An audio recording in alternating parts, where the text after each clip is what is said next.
Praise the lord. ప్రభు అయిన యేసుక్రీస్తు నామమున ఈ కార్యక్రమంను వీక్షిస్తున్న మీ అందరికీ వందనములు తెలియజేస్తూ ఉన్నాను. విజన్ క్యూటీ ఫెలోషిప్ వారి యేసుతో ఏకాంత సమయం ఈ క్వైట్ టైం కార్యక్రమమునకు మిమ్మల్ని ప్రేమతో ఆహ్వానిస్తూ ఉన్నాను.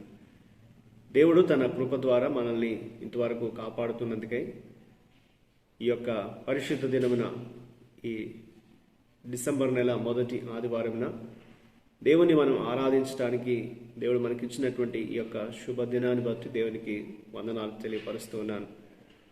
మనందరం కూడా దేవుని ఎరిగిన వారముగా, ప్రభు రక్షణ పొందినటువంటి వారముగా దేవుని మందిరంలో కూడుకొని దేవుని ఆరాధించేటువంటి గొప్ప సమయాన్ని దేవుడు మనకు అనుగ్రహించినందుకు ప్రభువును స్తుతించవలసిన వారమై ఉన్నాం.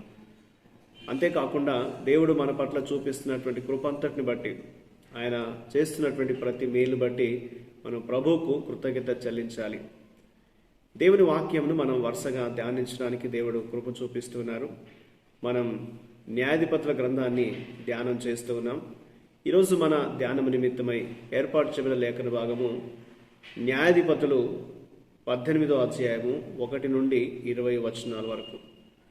ఈ భాగం అంతట్లో నుండి మనం ముందుగా 18వ అధ్యాయము 1వ వచనం నుండి 6వ వచనం వరకు మనం కలిసి చదువుకుందాం. ఆ దినములలో ఇశ్రాయేలుకు రాజు లేడు, మరియు ఇశ్రాయేళ్ల గోత్రములో ఆ దినం వరకు దానియేలు స్వాస్థ్యం పొంది ఉండలేదు కనుక ఆ కాలము తాము నివసించుటకు తమకు స్వాస్థ్యం వెదుక్కొనుటకై వారు బయలుదేరి ఉండిరి. ఆ దేశ సంచారం చేసి దాన్ని పరిశోధించుటకై దానియేలు తమ వంశస్థులందరిలో నుండి పరాక్రమవంతులైన 5 మనుషులను జోరియా నుండి ఎస్తాయోల్ నుండి పంపి, మీరు వెళ్ళి దేశమును పరిశోధించడని వారితో చెప్పగా, వారు ఎఫ్రాయిముల మన్యమునున్న మీకా ఇంటికి వచ్చి అక్కడ దిగిరి. వారు మీకా ఇంటి వద్ద ఉన్నప్పుడు లేవీయుడైన ఆ యవనుని స్వరమును పోల్చి ఆ వైపునకు తిరిగి అతనితో, ఎవడు నిన్ను ఇక్కడికి రప్పించను?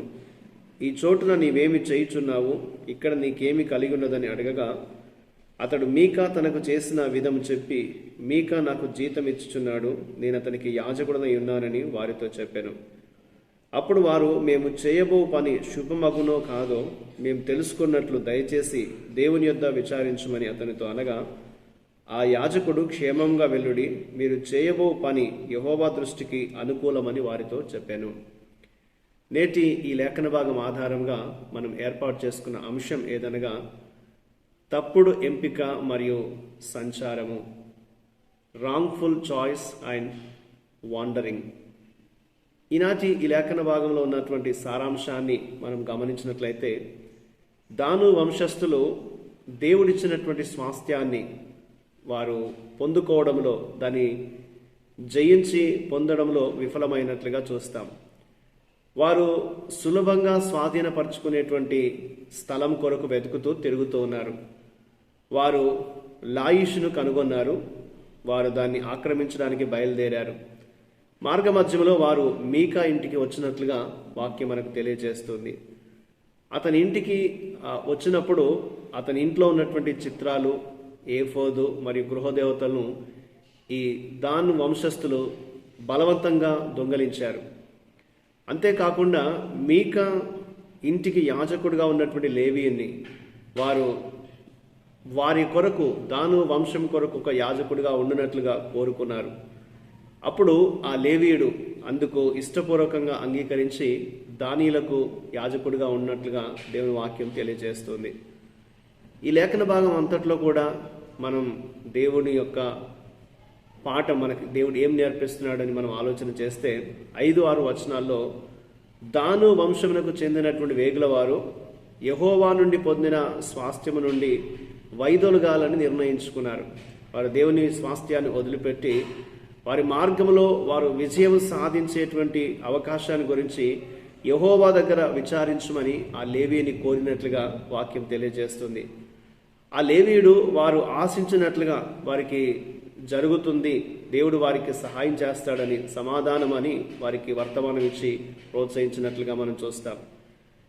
ఇందులో మనం గమనించినట్లయితే స్వీయ తిరస్కరణ, శిలువ శక్తిపై ఆధారపడకుండా ఏ ఒక్కరు కూడా మనకెదురయ్యేటువంటి శోధన నుండి విముక్తి పొందలేరు.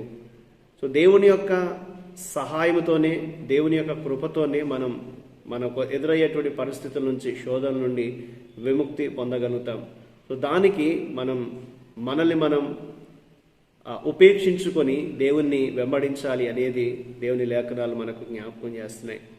7 నుండి 10 వచనాలు మనం గమనిస్తే, దాను వంశస్థులు వారు దేవుని నుండి పొందిన దేశాన్ని విడిచిపెట్టి, దేవుడు వారికి ఇచ్చినటువంటి స్వాస్థ్యాన్ని వారు విడిచిపెట్టి వేరే దేశం కొరకు, వేరే భూభాగం కొరకు వారు వెతుకుతున్నట్లుగా చూస్తాం. ఇది వారి యొక్క విశ్వాసలేమికి మరియు భక్తి లేకపోవడానికి ఒక సాదృశ్యంగా, ఉదాహరణగా కనిపిస్తుంది. వారి విశ్వాస లేమిని కనపరుస్తున్నట్లుగా వాక్యంలో మనం చూస్తాం. దేవుడిచ్చినటువంటి విధులను, దేవుడు మనకు అప్పగించినటువంటి వాటిని మనం నిర్వహించడం కంటే ఇతర విషయాల పట్ల మనకు ఎక్కువ ఆసక్తి కలిగి ఉన్నామా అని మనం పరీక్షించుకోవాల్సిన వారమై ఉన్నాం. దేవుడు మనకిచ్చిన వాటిని బట్టి మనం సంతృప్తి చెంది వాటిలో మనం ఆనందిస్తూ ముందుకు సాగాలి. అందుకు భిన్నంగా మనం వేరే వాటి విషయాల మీద ఆసక్తి కలిగి ఉన్నామేమో అని మనల్ని మనం పరీక్షించుకోవాలనేది ఈ సందర్భం మనకు జ్ఞాపకం చేస్తుంది. అంతేకాకుండా మన యొక్క బాధ్యతల్ని విశ్వసనీయంగా, నమ్మకంగా చేపట్టుకుంటూ దేవుని చిత్తాన్ని నెరవేర్చడానికి, ఆయన చిత్తాన్ని సాధించడానికి మనం పిలువబడ్డాము. కానీ మన యొక్క దురాశతో తృప్తి పొందడానికి, దేవుని ఆయన సంతోషపెట్టకుండా మనల్ని మనం సంతోషపెట్టుకోవడానికి మనం పిలువబడలేదనే విషయాన్ని జ్ఞాపకం చేసుకోవాలి. కాబట్టి ఈ యొక్క దానియేలు వాళ్ళ సొంత నిర్ణయంతో, తప్పుడు ఎంపికతో వారు ముందుకు వెళ్ళినట్లుగా నేటి లేఖన భాగం మనకు జ్ఞాపకం చేస్తుంది. సో దేవుణ్ణి మనందరం కూడా నమ్మకంగా చేపడుతూ, ఆయన్ని ఇచ్చినటువంటి పనిని మనం సరిగ్గా నిర్వర్తిస్తూ ప్రభు కొరకు మనం ముందుకు సాగాలి అనేది దేవుడు మనకు ఈ వాక్యం ద్వారా హెచ్చరిస్తూ ఉన్నాడు. కాబట్టి దేవుని బిడ్డలంగా దేవుడు మనకు ఇచ్చినటువంటి స్వాస్థ్యాన్ని మనం జారవిడుచుకోకూడదు. దేవుడు మనకి ఇచ్చినటువంటి వాటిలో మనం సంతృప్తి చెందాలి. మన జీవితాన్ని దేవుని మార్గంలో విశ్వసనీయంగా ముందుకు కొనసాగించుకోవాలి అనేది దేవుడు మనకు జ్ఞాపకం చేస్తున్నాడు.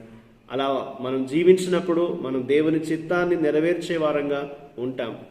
అందుకొరకు మనం పిలువబడ్డాం. కానీ మన స్వంత దురాశను తృప్తిపరచుకోవడానికి కాదు అనే విషయాన్ని మనం జ్ఞాపకం చేసుకోవాలని దేవుడు మనకి లేఖనం ద్వారా తెలియపరుస్తూ ఉన్నాడు. కాబట్టి ఈరోజు మనందరం కూడా మన నిర్ణయాలు, మన ఎంపికలు ఎలా ఉంటున్నాయనేది మనం ఆలోచన చేయాలి. దేవుడు మనల్ని ఏ స్థాయిలో, ఏ స్థానంలో ఆయన ఉంచాలని ఆశిస్తున్నాడో ఆ స్థానంలో, ఆ స్థలమందు మనం ఉంటూ ప్రభువును గణపరుస్తూ మనకి ఇవ్వబడిన పనిని మనం సక్రమంగా నెరవేర్చే వారంగా ఉండాలి అనేది ప్రభు మనకి ఈ లేఖనం ద్వారా గుర్తు చేస్తూ ఉన్నాడు. ఆ రీతిగా మనం దేవుని కొరకు మనం నిలవబడి ప్రభు కొరకు మనం జీవించగలిగేటువంటి కృప దేవుడు మనకి ఇచ్చినట్లు దేవుని ప్రార్థన చేద్దాం. మా ప్రియ పరలోకపు తండ్రి, నువ్వు మమ్మల్ని రక్షించుకున్నందుకే నీకు వందనాలు. ప్రభా, మా యొక్క దురాశను వెంబడించుట కంటే నీ యొక్క మార్గాన్ని వెతుకుతూ ఆనందంగా నీ చిత్తానికి మేము విధేయులమై ఉండినట్లు మాకు సహాయం చేయండి. మా జీవితాన్ని ప్రభా నీ మార్గమును నడిపించమని యేసుక్రీస్తు నామమున ప్రార్థిస్తున్నాం తండ్రి, ఆమేన్. ప్రియులారా, మీరు సమయం తీసుకొని ఈ యొక్క ధ్యానాన్ని విన్నందుకు మీ అందరికీ ప్రత్యేకమైన వందనాలు తెలియపరుస్తూ ఉన్నాను. ప్రతిరోజు మీకు అందించబడుతున్న ఈ అనుదిన ధ్యానాల ద్వారా మీరు పొందేటువంటి మీ అనుభవాల్ని మాతో పంచుకోవాల్సిందిగా కోరుతూ ఉంటున్నాను. దేవుని కృప మనందరికీ నిత్యము తోడయుండి నడిపించునుగాక. ఆమేన్.